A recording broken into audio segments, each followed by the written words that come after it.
Alright. So we're back with more First Snow. While I had my doubts, the city workers managed to get the Christmas tree in the city's main square finished, just on schedule for the first day of December. Its oversized tinsel and baubles gleam happily in the morning's light, proudly announcing the coming holiday.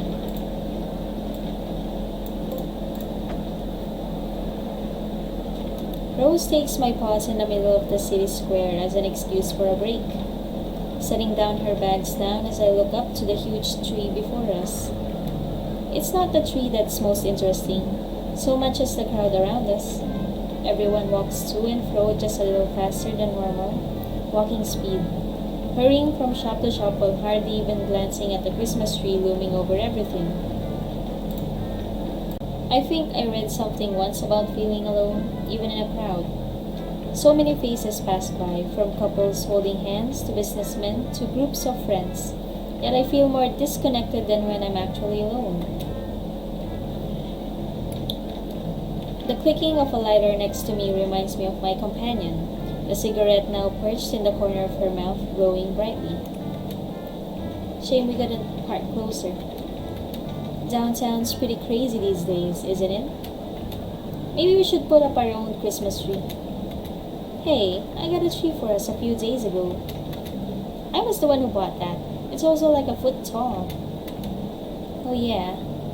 The cigarette perched in her mouth tilts downward as she looks at me, her smile turning just a little less cheerful. Missing holidays at home, are you? A bit. She clamps onto my shoulder and gives me a firm shake. A milkshake? Hang in there. I might not be much company, but at least you've got someone around.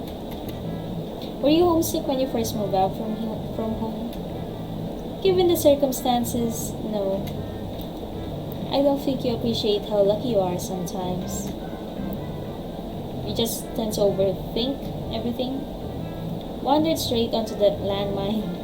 Rose has never talked about her immediate family in the few months I've known her, so maybe I should have taken the hint.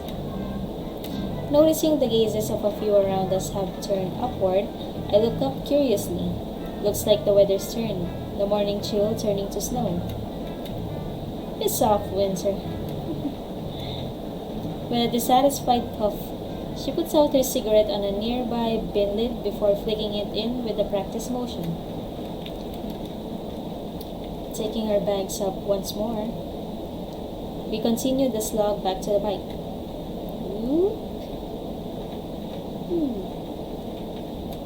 Chin up, eh? I was gonna say this later, but I bought your favorite while you weren't looking.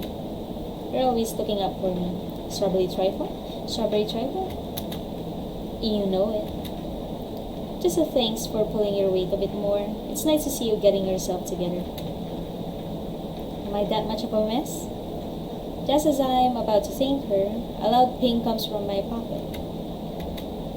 A little sheepish, I take my phone from my pocket to check what the message is. Behind you. Confused, I stop walking and turn about. It's our soulmate. Eileen holds her hand high as she slowly walks up the street, slipping her phone into her pocket as she arrives. I'm happy to see her, but something makes me hesitate. Something Rose picks up on, going by her churlish grin. I know full well I've fallen for Eileen, my stomach tying itself into knots at the sight of her. Makes me realize that asking her out will have to come sooner rather than later, if she's even interested in girls, that is. Trying to put my worries out of my mind as best as I can, I do my best to act normal. You've sure been getting some use out of that phone. Starting to see the appeal of these things, and yeah. Morning, Rose. What's up? Just out for a walk. The apartment gets stifling after a while. Not interrupting anything, am I? When she puts it like that, she sounds far older than she should. In fact, given she didn't own a smartphone, like Simple walks alone and spends her days painting, I'm starting to doubt the girl I fell for is really my own age. She's just mature. As the two strike up a casual chat, I remember how Eileen and I came to meet, being pushed into the club, taking chance after chance to come closer to her in the hopes of spending more time together. It's only that persistence which gained me her friendship. My heart begins to beat as I talk myself into the plan forming in my head. Pushing myself got me this far. Perhaps if I could take one more step. Hey, Rose, can I leave these with you? Oh, we're starting to be pushy, huh? Starting to advance. She hesitates at the change of plans. The words blurted out before I can stop myself. Sure, I'll see you later. If you need a pickup, just call. Before I can so much as thank her, Rose quickly starts the work of strapping the shopping bags to her bike. It'll probably be easier to get everything home without me on the back anyway. Eileen and I give her our goodbyes to her as we walk on, Rose waving us off. As we go, I think I see a small grin on her face. I guess she worked it out. Thanks, Rose. Once again, we're alone with each other. My stomach twists and turns as I desperately try to find some small talk to fill the air with. Not that Eileen looks fussed about it at all.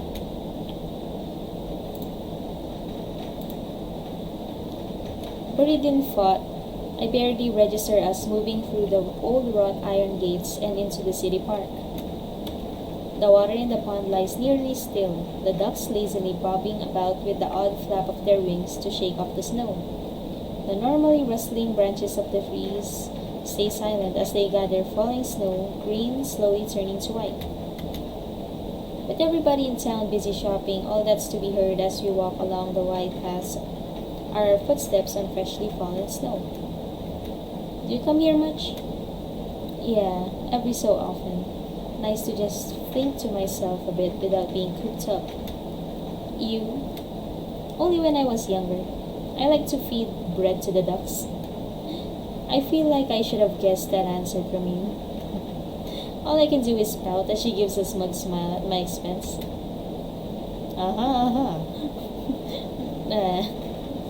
Even as we walk on through the otherwise empty park, I can feel my eyes lingering on her, on every inch of her body. That difference between us is probably what drew me to her. Now that I think about it, I've never felt like this towards anyone else before, but I know my feelings are genuine as I gaze at her. People tend to like other people who are the complete opposites of themselves.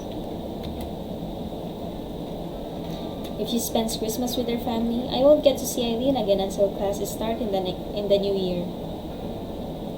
Telling her what I feel might ruin everything, but I don't want this to linger like a hanging thread. If she can push herself towards her goals, then so can I. So can we. As I come to a stop, the seizing of my footsteps on the crushed snow making Eileen turn towards me. As her eyes fall to mine, my heart begins to race. I'm instantly filled with doubts, but now it's too late. I've psyched myself up so much that it's surely showing. All my life, others have helped push me forwards. Now I have to do something for myself. Finally, we have the nerve. Eileen taught me how I have to do that. Eileen, I wanted to tell you something.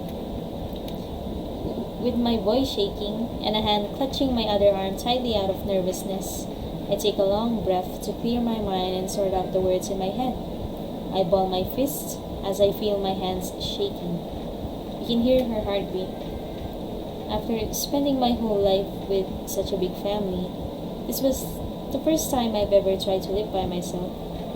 I was really lonely at first and didn't really know what was going on. But recently, I realized that loneliness hasn't been around. I met so many wonderful people and had so many nice experiences. Now I'm looking forward to every day and what fun things might happen. A lot of that is thanks to you, so I wanted to thank you for helping me. Hey, this isn't exactly poetry so far, but I think I'm getting my feelings across right. Eileen simply looks at me, accepting the praise with only a touch of confusion. Well, thanks. It's nice to be appreciated like that. It's more than that though. Already? We're confessing already? I mean, I first thought it was just friendship, but we're confessing already. So fast. Why can't I be more confident than this? My throat feels like it's closing as my nerves get the better of me, and it only gets worse the more I try to speak. It's I'm so busy reading Eileen's expression that I lose track of what I'm saying. I try desperately to force something out, but no other words come to me. Please don't reject us. Looking at her face though, oh, she's blushing. I don't think the rest needs to be said. Does she like us too? Oh, she's so cute. We just look at each other silently, the winter snow falling between us. She looks gentle, somehow, and loving. Stepping forward, she looks down at my blushing face. From here, I can see the faint red in her cheeks clearly. I can't think of anything else, just that gentle, calm face that I've never seen her wear before. After a moment's hesitation, Eileen brings her hands forward, grasping my shoulders delicately. Ah! She kissed us! But that was fast though. Too fast. Oh, I wonder if Eileen did start liking us, I wonder when did it start, because I don't know, she has a good way of hiding her feelings. And what did we do that made her fall in love with us? And then as she leans down, everything stops. I reflexively gasp in surprise as her soft lips press gently to mine, but it ends up stifled. With my body utterly frozen, I find myself completely in the grasp of the girl holding me, her breath tingling against my face. Oh. Ship? Oh yeah. Oh yeah. The sounds, the smells, everything beyond Eileen and I falls from consciousness. All that's left is this wonderful warm feeling flowing through my entire body. It's serotonin and oxytocin. Minutes, seconds, I have no idea how much time passes. I just know that I don't want it to stop. Eventually, sadly, Eileen's lips part from mine. So cute. Straightening herself as she steps back, Eileen takes a long, shuddering breath as I stare dumbstruck at her wildly blushing face. The feeling of Eileen's lips pressed to mine replays endlessly in my confused mind, clouding everything else. Eileen, you... The air between us falls quiet. Eileen left waiting for a reply as I stand in a silent daze. Simple shock is one part of it, but far from all. Eileen is not only interested in women, but also in me. I feel like my heart could burst from the relief. It's only now that I see her fidgeting, playing with her hair and unable to quite stand still. I wonder how long that's been going on. Unnoticed, please give her a reply. It makes me realize she's as unfamiliar at the situation as I am. Neither of us knows what we're supposed to do or say right now. Here I was trying to explain my feelings when Eileen rushes ahead and does something brash like that. Overcome with my own flood of emotions and confusion, it's Eileen who ends up having to reluctantly move things forward. Well, she's an independent person, so that's only natural that she takes the first step. Sure hope I didn't misinterpret that. Her attempt to play off her nervousness is betrayed by her blushing. I finally realize just why she's so uncomfortable right now. She's left herself vulnerable. It's the first time I've seen her exposed like this, her feelings plain to see. I didn't know you felt that way. I entertained the idea, I guess. Didn't ever think you'd be the one to make the first move. So you go out with me? No, I just kissed you for the sake of it. Of course I will, you dolt. Guess we're in this thing together now, huh? For all she tries to play things cool, it's obvious Eileen's as awkward about this as I am. The only reply I can muster, and perhaps the only one needed, is to smile. And we got a girlfriend.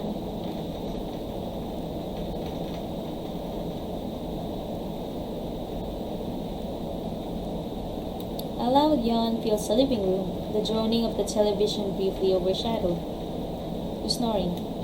The scene couldn't be more normal. Rose lounging about on the couch, watching the morning news, the sounds of traffic outside heading off to work, and me stumbling around, pulling on the last of my clothes as the morning's lessons do. One thing is different now, though. I'm getting late. I'm getting late. Just thinking about what happened last night makes my heart race. But I have no idea what's supposed to happen after something like that. What happens when I see Eileen again? How close am I meant to be with her, and now that we're going out? Then there's the kiss itself, playing over and over in my mind. The feeling of her soft lips on mine, the way she looked so flustered afterwards. Oh, it kind of scared me. Ow. A sharp pain from my shin brings me back into the real world. Bending down to rub my poor leg, revealing the cause to be walking into a chair. The feeling of embarrassment isn't helped by Rose, looking over in concern. You okay? It's nothing, just bumped my leg. Not sick or something, are you? You're even more clumsy than usual today. I'm fine, just didn't sleep much last night. It's times like this that normally being a morning person doesn't pay off. I shrug off her concern as best as I can, distracting myself by throwing on my clothes to prepare for the chill outside. Just take it easy, alright? The ice is bad enough out there already. I will. Thanks. The walk down the road towards campus does me good, giving time for my mind to settle and get back to the daily routine. Not everything is quite the same though. My footsteps feel light, and what's typically an arduous walk feels unusually easy. We're motivated. I'm not quite dancing in the streets, but the day feels just a little brighter than usual. It's nice. The snowfall's been getting heavier now that it's December. I pass a few people standing outside buildings while looking mournfully at their roofs, plotting how to dislodge the snow piled on top. The traffic's also slow to a crawl, rolling by carefully. Ads for Christmas sales on television are into full swing by now, which reminds me that I should get my shopping done when I have some free time. I think I can scrape together enough money to buy a little something for everyone in my family. Then there's Christmas cards for my new friends here, not to mention organizing a trip home for the break. Christmas is meant to be relaxing, but it feels like there's so much to organize for it. Especially when you're not, or when you're in a far-off city, away from your home. Coming up to the campus, I try to focus my thoughts back onto school for the time being. Thankfully, the paths here are better cleared, if nothing else. As students file past the gate, my heart skips a beat as I recognize a particular blonde girl. My girlfriend. It's my girlfriend. She looks back and notices me as I skip up to meet her. Her usual tired expression unwavering. I've never met someone so far from a morning person. Morning. Hey, Allison. With that, the both of us begin the walk in side by side. All thoughts of schoolwork leave my mind as I try to stop myself glancing at Eileen, furtively trying to work out exactly how I'm expected to act around her. The part where we admit we're interested in each other is also where most of the romance movies I've seen end, and I've never gone out with anyone before. Then there's the fact that neither of us has said a word to the other beyond a quick greeting. I try to comfort myself with the thought that it's probably the same for Eileen too. It's always so hard to read her poker face. Good grief, it's cold today. She's not thinking at all about yesterday, is she? With a long breath, it feels like all my restlessness leaves me. Eileen's relaxed attitude makes me feel embarrassed for getting so worked up after seeing her again. How are you so confident about this, with us, going out and everything? I'm just really good at faking it. Hanging my head, I give up on ever trying to read her. The grin Eileen gives makes me feel better about today in an instant. Her normally cold demeanor, if just for a moment, is pierced by that sincere smile that peeks through. A smile which soon evaporates, collapsing into something else entirely. Something wrong? I just remembered something troublesome. Caprice. I almost ask why before the obvious hits me. With my thoughts finally moving beyond the girl at my side, the implications of all this becomes clearer. Should we just tell her? I'd rather not. You know Caprice as well as I do. I don't want her to make a fuss about us getting together. And then again, she'll probably work it out herself. She's not stupid. Yeah, she just seems stupid. She's actually quite sharp. She knows to pay attention if I'm serious. Besides, is there really that much harm in letting her be happy for us? My serious tone in defense of Caprice seems to catch Eileen off guard. It catches me a little off guard too. Fine, if you're going to tell her, then I want to be there too. The discussion comes to an end, yet I find myself not wanting to leave despite having nothing further to say in particular. It seems Eileen has the same problem as she awkwardly mills about, the chatting students passing around us only making the silence between us more pointed. Would it be okay to kiss her, here and now? Yesterday in the park, we did it without thinking. Eileen's always so awkward about physical affection that I'm not sure she'd like it, especially in public.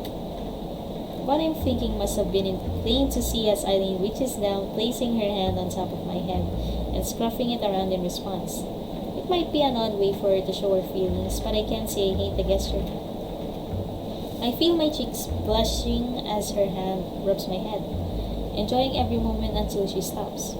Eileen's awkwardness around all this makes me feel a little better about my own uncertainty. Everything will work out fine, I'm sure of it. Ever the optimist. We'd better get to classes. See you at the club, I suppose. She sure doesn't seem to share my optimism as she waves and walks off, nor my like of our new club. I'm sure she'll come around though. Someday.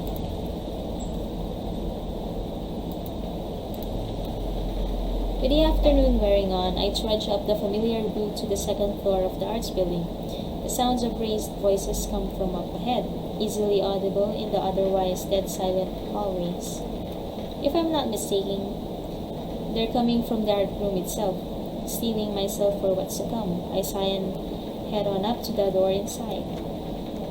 She's angry. Why is she angry? Eileen and Caprice have already arrived as usual, each standing on the opposite side of the table as they fume at each other. Their heads snap towards me in unison the moment the door rattles open, making my heart skip a beat. What's wrong? Yes? Help me talk some sense into this woman, please. Just relax. As the art club president, I have everything under control. Everything except the club part.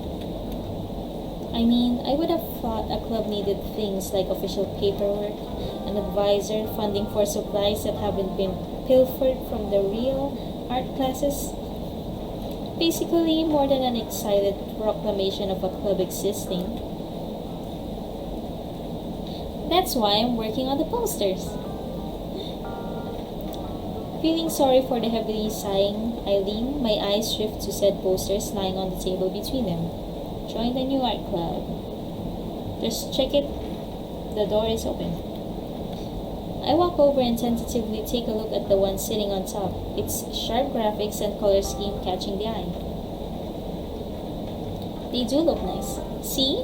People will love them. I may say that, but it's a little obvious this is out of her comfort zone when it comes to art. Her sketching is always nice, but her work with paints come off as a little crude. Still, trying new things is to be praised. Think about this logically. It's nearly Christmas. All the students are going to be on break soon. Even if they weren't, nobody would believe we'd be looking for a club to join around now anyway. I wouldn't exactly say that. Caprice is quick on the draw as she leans over and latches onto my shoulder, beaming a smug look of victory at her opponent. I feel like I've been reduced to a useful prop in an argument, but Caprice isn't wrong. Eileen looks physically pained as she groans in frustration. She did walk right into that one.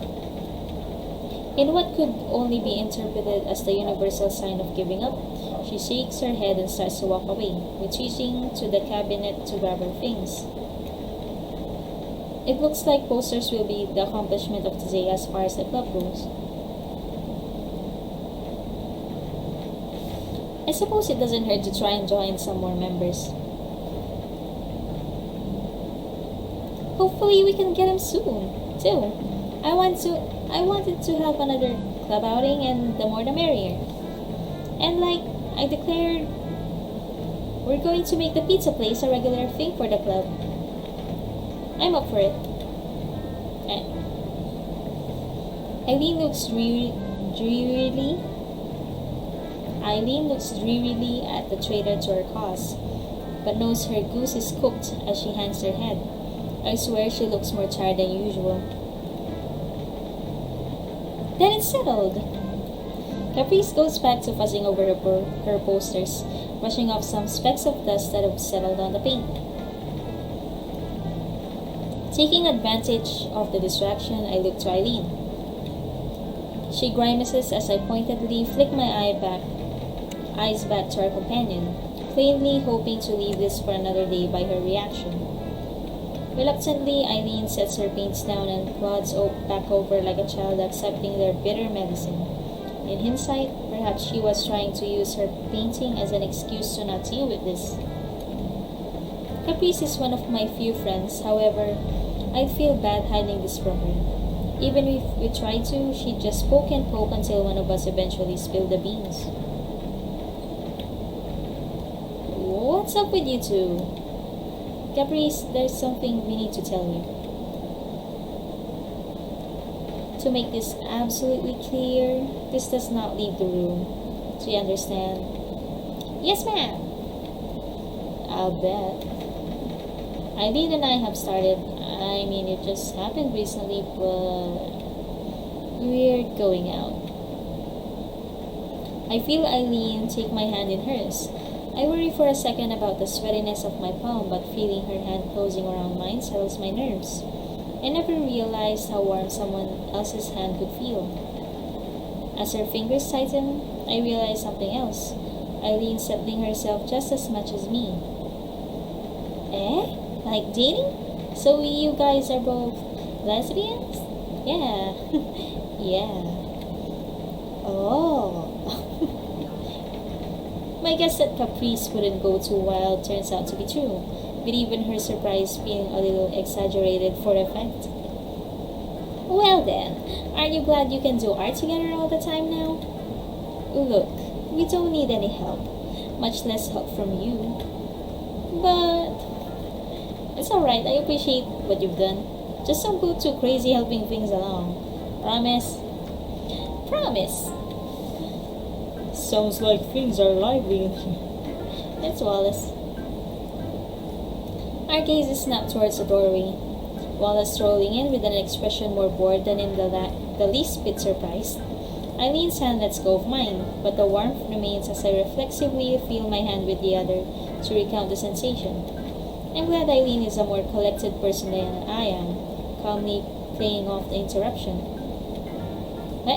It's her again. Just as she's about to greet him though, Millie slides around his large figure and into the room. It's Rival-san.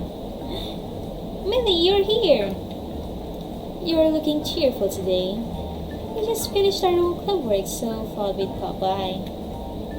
So you're in the writing club too, Wallace? Only for now.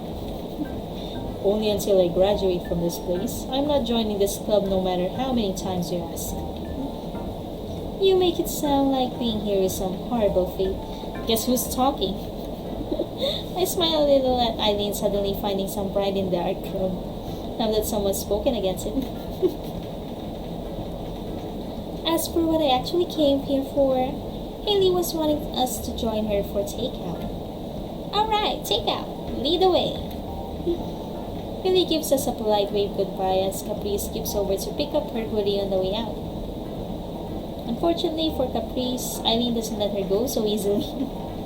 And your club... we can leave it. Today's art club meeting is over. Good work, everyone. Screw this bitch. With a thumbs up from Caprice, the two disappear out the door and head off down the hallway. The three of us are left to our own devices after they leave. I'll use this president. While I think Wallace to be a perfectly nice person, I'm still not really sure how to act around him. With Caprice no longer being the center of attention, that familiar self-consciousness I have around strangers flares up once again. Me? Me? It seems I'm not alone in not quite knowing what to say, Wallace and Eileen doing a little more than awkwardly mill around. Given that they're good friends, it makes me think something is going on. Huh? Oh! I've told her, Wallace, you don't need to keep your mouth shut anymore. As he lets out a sigh of relief, it finally clicks. He knows. Wait, you knew about Eileen and I? Was that they're close? Oh. Eileen, yes, not you though. Going by the fact this didn't just become intensely awkward, I'm going to say things worked out. Eileen takes my opposite shoulder and shakes me lightly. Hey. Seems so. Well, I'm happy for you too. Hope it works out. Thanks, Beauty Pie. Told you I'd find someone who could put up with me. That's not the kind of thing you should say about yourself. Guess I'll get out of your way then. Just take things easy, okay? We will. Okay. Thank you. We give each other our goodbyes before he leaves, his unmistakably large figure slowly disappearing down the orange-lit hallway. And then there were two. I thought you didn't want to tell anyone. Wallace is different. He's known I like girls since we were in high school. Oh.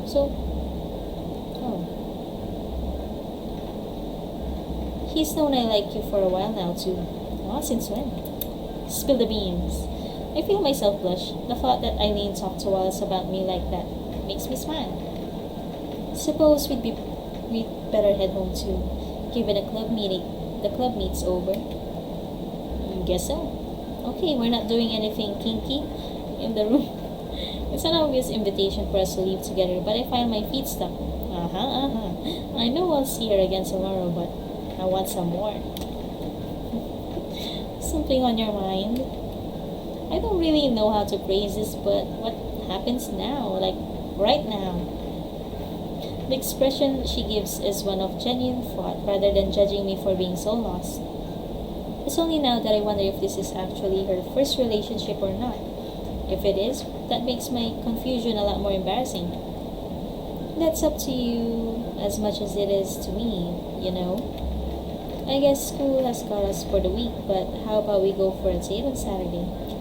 Be good to get some use out of the car for once. Yes, we got a date. Yes, that would be good. Yes, let's do that. I can drive us, so just give a heads up once you've worked something out. As I consider the prospect, I can see a little excitement from Eileen at the idea of going on our first date, though I doubt she's realized it herself. As silence settles in the room, I see my chance. Kiss her. Allison? Oh, it's just holding hands. Okay.